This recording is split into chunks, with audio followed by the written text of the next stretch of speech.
Vous voulez savoir pourquoi, au fond, au-delà de l'altruisme et de l'envie de résoudre nos plus gros problèmes, ces grandes compagnies ne ralentissent pas malgré l'immensité des risques? Parce que la compétition.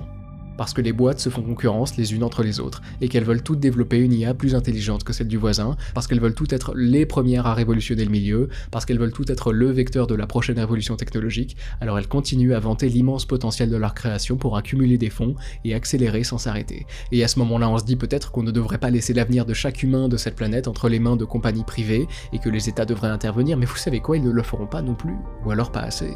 Pour exactement la même raison. Parce qu'à côté des compagnies voisines, il y a les États voisins, et que même si les États-Unis prenaient assez conscience du danger pour envisager de ralentir le développement de leurs IA, ils ne pourraient pas s'empêcher de craindre qu'une autre puissance s'en charge. Au bout d'un moment, quelqu'un développera une super-intelligence.